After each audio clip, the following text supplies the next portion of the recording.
예수님께서는 지상 재림하실 것입니다. 그날은 마지막으로 주와 함께 천국에서 왕노릇할 첫째 부활자의 부활이 있고, 땅에서는 이스라엘에게는 역사의 마지막 속죄가 이루어질 것입니다. 왜 속죄일이 예수님이 지상 재림하는 날이냐? 그것은 예수님이 십자가에서 돌아가신 이 속죄의 사역은 6월절에서 시작해서 속죄일에 마칠 것이기 때문에 그렇습니다. 그러나 주님 오실 때 세상 나라 불신 세력, 특히 그리스도를 대적하고 또 이스라엘과 기독 신자들을 박했던 자들은 철저히 예수님의 철장에 의해서 보복당하고 멸망하고야 말 것입니다. 이사야 선지자는 이를 멀리 보고 예언했습니다. 주 여호와의 영이 내게 내리셨으니 이는 여호와께서 내게 기름을 부으사 가난한 자에게 아름다운 소식을 전하게 하려 하심이라. 나를 보내사 마음이 상한 자를 고치며 포로된 자에게 자유를, 갇힌 자에게 노임을 선포하며 여호와의 은혜의 해와 우리 하나님의 보복의 날을 선포하여 모든 슬픈 자를 위로하되. 여기서 말하는 슬픈 자가 누굽니까? 믿음 때문에 박해를 받았던 모든 신자들입니다. 1차적으로는 바로 예수님이 오실 때에 예루살렘에 있는 유대인 성도가 될 것입니다. 그럼 여기서 나는 누구죠? 내게 나를 보내사 그랬는데, 이 나가 누구냐 하면은 예수님께서 친히 이거는 말씀해 주셨어요. 말씀해 주셨는데 그것은 예수님 자신이다 하는 것들을 말씀해 주십니다. 주님은 오셔서 믿음 때문에 고통을 당하며 이스라엘의 이 슬픈 자를 위로할 것인데, 이사야는 그 위로에 대해서, 위로의 수준에 대해서 이렇게 말씀하십니다.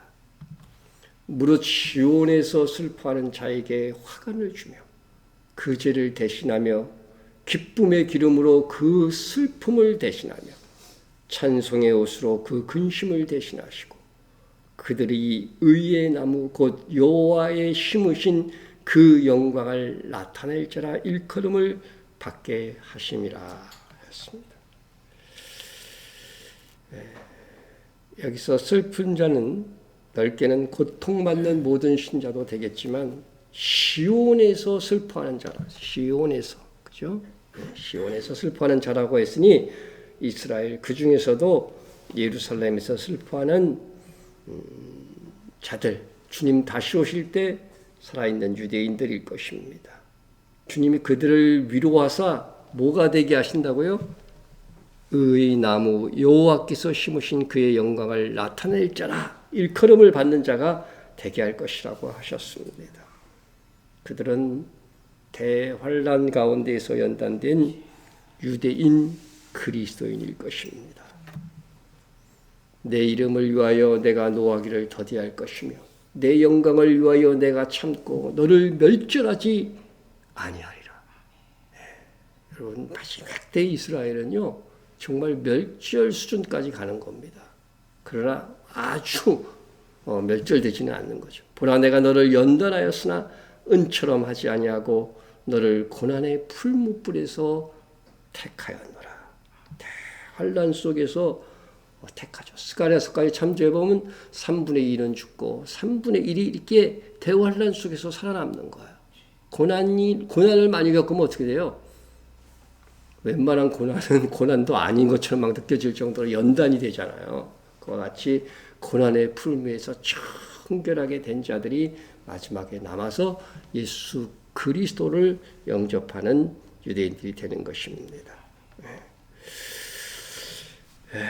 이들 유대인들은 육신으로 천년왕국에 들어가서 만국을 다스리는 주님을 모신 제사장 나라의 역할을 하게 될 것이니 여호와의 심으신 그의 영광을 나타낼 자가 되는 것입니다. 여러분, 예수님께서 시내산에서 이스라엘을 택할 때 뭐라고 그랬어요? 이스라엘 민족은 왜 택했느냐? 제사장 나라가 되게 하기 위해 택했다고 그랬어요. 근데 지금까지도 한 번도 세상 만국에 대해서 제사장 나라가 된 적이 없습니다. 그러나 하나님의 말씀, 하나님의 계획은 반드시 이루어지는 거죠. 그것이 주님 다시 오심으로 천년왕국에서 성취되는 것입니다. 그런데 슬픈 자 곧 이스라엘 성도들을 위로하시되 두 가지 방면으로 위로하실 것이라고 했습니다. 무엇이냐면 은혜의 해와 우리 하나님의 보복의 날입니다. 여기서 은혜의 해는 우리에게 이미 임했고 하나님의 보복의 날은 아직 임하지 않았습니다. 그런데 이사야의 기준으로 보면 이스라엘은 은혜의 해도 임하지 않았고 우리 하나님의 보복의 날도 임한 것이 사실 아닙니다. 그러나 예수님께서 오셔서 이것을 성취해 주셨습니다. 그런데 여기서 보면 은혜의 해가 있고 여기는 해인데 은혜의 해는 연을 얘기를 하는 거거든요. 보복은 날이에요. 이게 무슨 의미입니까? 해는 긴 시간을, 날은 짧은 시간을 뜻한다는 것입니다. 자, 그래서 이 비율로 생각하면 365대 1이니까, 그죠? 굉장히 이게 대비를 아주 잘한 거죠. 은혜의 해는 그래도 긴 역사 속에서 이루어지는 거고, 보복의 날은 짧은 날이죠. 난 하루는 아닐 거라 생각했는데, 하여튼 짧은 날에 시작될 것이, 있을 것이라고 하는 예언이 되는 것입니다. 네. 자, 예수님께서 안식일에 유대인 메시아닉주 유대인들은 이날이 속죄일이었다고 보통 이야기를 하는데, 왜냐하면 성경에 보면은 안식일 중에 안식일이 속죄일로 돼 있어요. 표현이 속죄일을 안식일 중에 안식일로 불러요. 그래서 그 안식일에 회당에서 예수님께서 이사야의 예언, 오늘 우리가 읽었던 그 본문을 그대로 읽으셨습니다. 선지자 이사야의 길을 들이거늘 책을 펴서 이렇게 기록된 데를 찾으시니 곧 주의 성령이 내게 임하였으니 이는 가난한 자에게 복음을 전하게 하시려고 내게 기름을 부으시고 나를 보내사 포로된 자에게 자유를, 눈먼 자에게 다시 보게 함을 전파하며 눌린 자를 자유롭게 하고 그랬습니다. 그러니까 예수님이 오실 때 그 상황은 이스라엘이 막 포로된 자들이 많기 때문에 포로된 자에게 자유를, 그 말도 있는 거예요. 자, 그런데 주의 은혜의 해를 전파하게 하려 하심이라 하였더라. 이렇게 말씀하셨습니다. 뭐를 생략하셨어요, 이사야서에? 우리 하나님의 보복의 날은 보고도 예수님이 읽지 않으셨어요. 이게 굉장히 중요한 거죠. 보고도 읽지 않았다는 것입니다. 그런데 이 말씀을 하시고 나서 하신 말씀이 이에 예수께서 그들에게 말씀하시되 이 글이 오늘 너희 귀에 응하였느니라. 예수 그리스도를 통해서 은혜가 시작된 것입니다. 여러분, 은혜가 뭡니까? 새 언약이에요.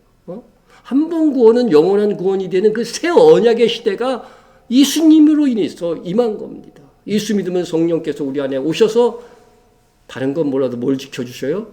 우리의 믿음을 지켜주시는 거예요. 어떤 어려움이 생겨도 낙담하고 떨어져 나갈 것 같은데 이 믿음이 사라지지 않는 거죠. 성령께서 지켜주시는 은혜, 그것이 있는 새 언약의 시대가 임한 거죠. 그래서 은혜라고, 이게 최고의 은혜라는 거예요. 은혜의 해가 임한 것입니다. 네?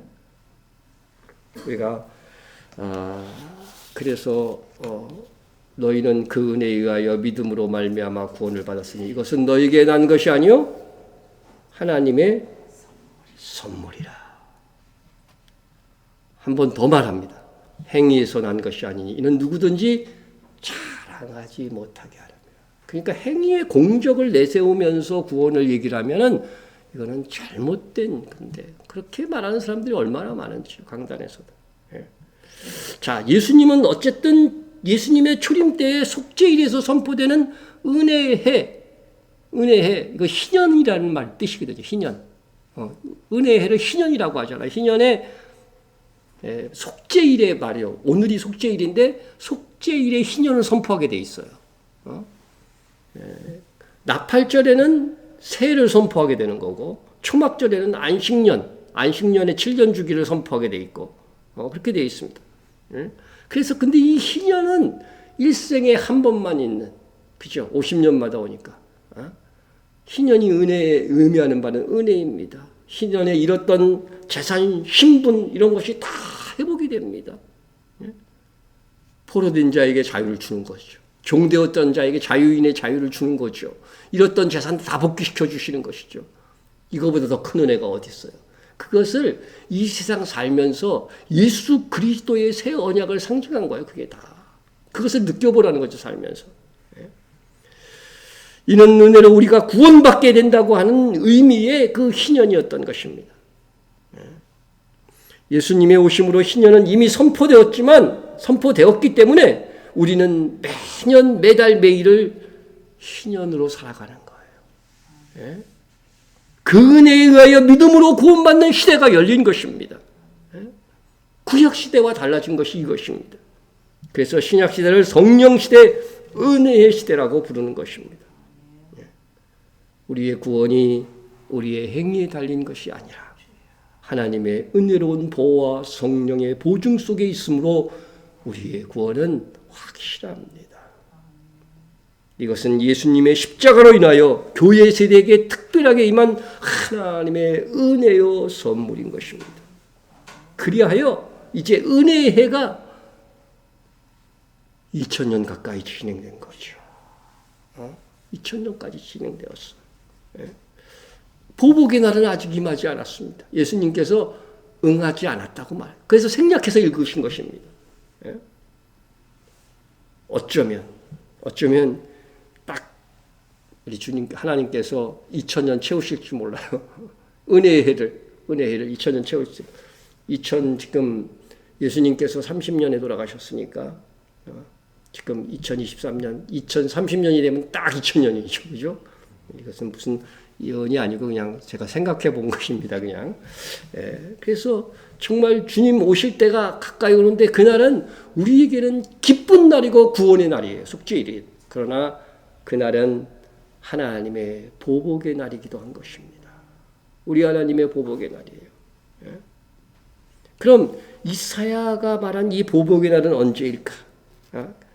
계시록 6장에서 예수님께서 다섯째 인을 탁 떼실 때 말씀하십니다.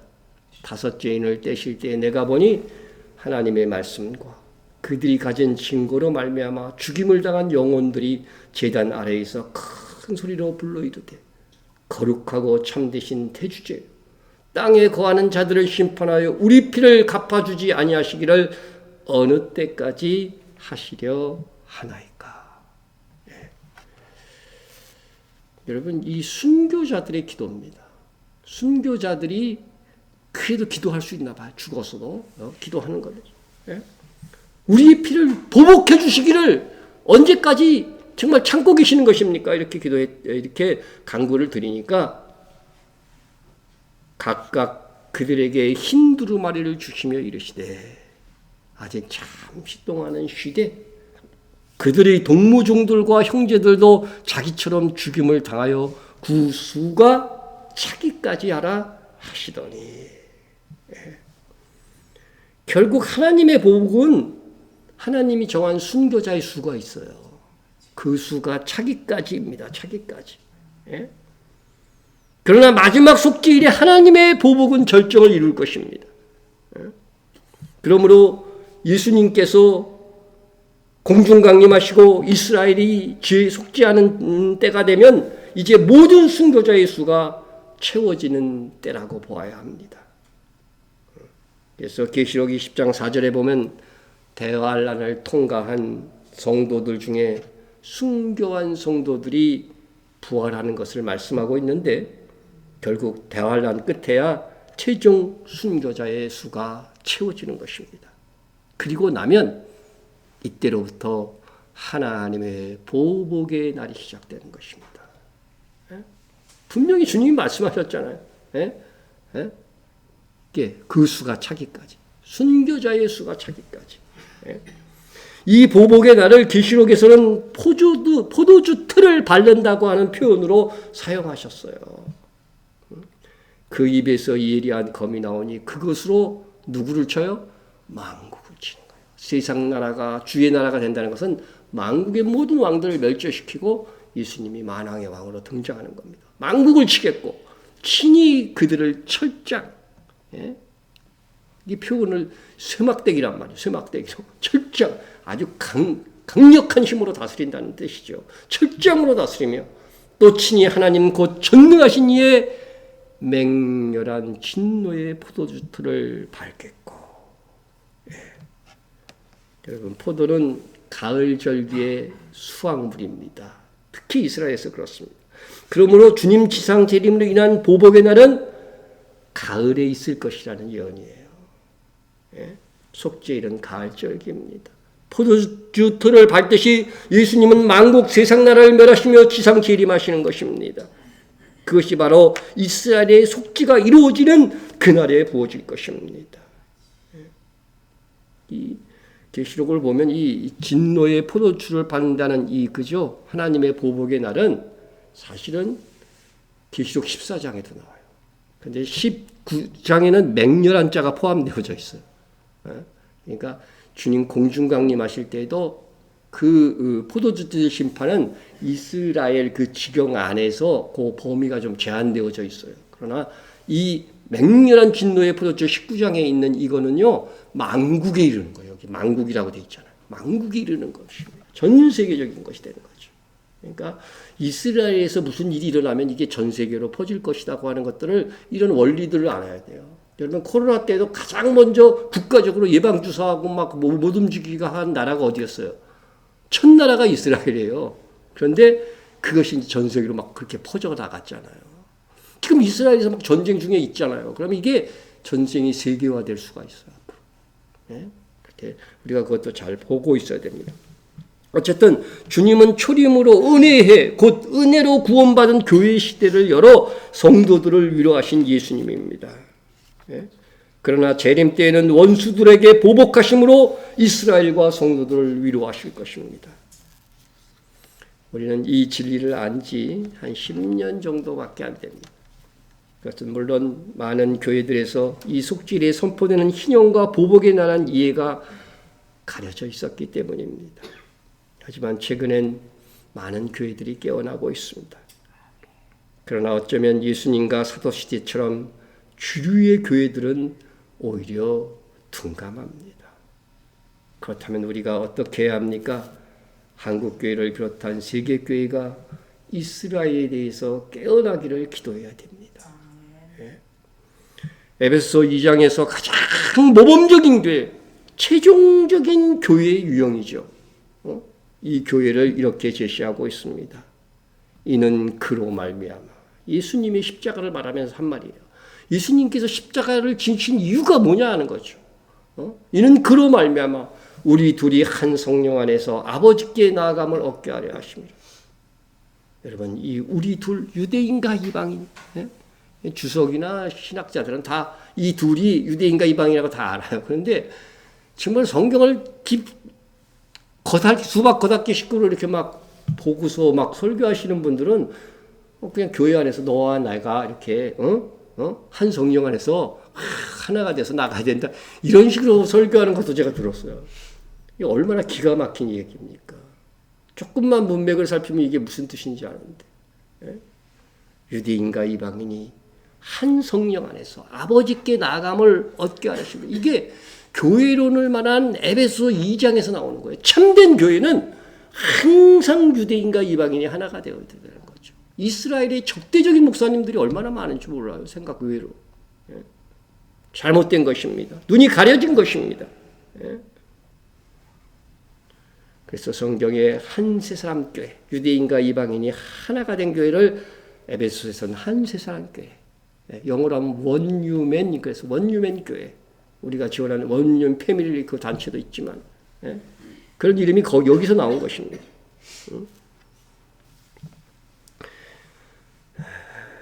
계시록 12장을 보면 이런 말씀이 있습니다. 그리하여 온 이스라엘이 구원을 받으리라. 로마서입니다. 로마서. 기록된 바 구원자가 시온에서 오사 야곱에게서 경건하지 않은 것을 돌이키겠고, 야곱에서 이스라엘을 말하는 거죠. 경건하지 않은 것을 돌이키겠고, 내가 그들의 죄를 없이 할 때에 목욕하는 겁니다. 예수님이 말씀하신 계시록 13장에 새 언약이 임하는 거죠. 그들에게 우리는 지금 새 언약 속에 있지만 이스라엘은 아닌 거죠. 그들의 죄를 없이 하는 것입니다. 그럴 때 그들에게 이루어질 내 언약 여기 돼 있잖아요. 새 언약을 말하는 것이 내 언약이 이것이라 함과 같으니라. 온 이스라엘이 이것은 예수를 믿는다는 거예요. 그래서 새 언약 속으로 들어오게 되는 날이 있을 것이라고 말하는 것입니다.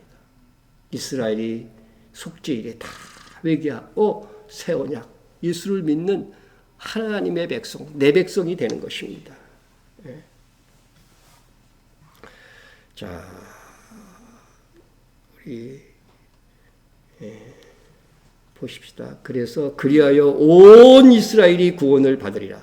기록된 바 구원자가 시온에서 오사 야곱에게서 경건치 않은 것을 돌이키겠고, 내가 그들의 죄를 없이 할 때에 그들에게 이루어질 내 언약이 이것이라 함과 같으니라.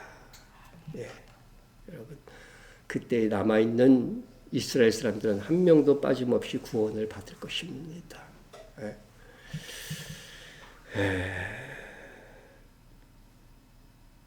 그러나 우리는 온 이스라엘이 구원을 얻는 그때, 그때가 오기를 기도하고 그날이 오기까지 이스라엘의 14만 4천이 일어나서 장자로서 휴거되기까지 이스라엘을 위해서 헌신해야 되는 것입니다. 그날이 오면 우리가 그동안 얼마나 하나님을 기쁘시게 하였고 우리가 한 일이 얼마나 하나님께 칭찬받을 만한 일인지 더욱 알게 될 것입니다. 우리 속죄일의 즈음에서 이스라엘의 국가적 속죄를 위해서 기도하고 또 이스라엘 자손들이 복음을 받아들이도록 더욱 기도해야 됩니다. 그 이방인의 기도가 결국 최종적으로는 주님 다시 오시면서 성취되는 것이고, 그렇게 하는 것이 우리가 속죄일을 가장 현명하게 지키는 방법이기도 한 것입니다. 우리 한번 통성으로 기도하겠습니다.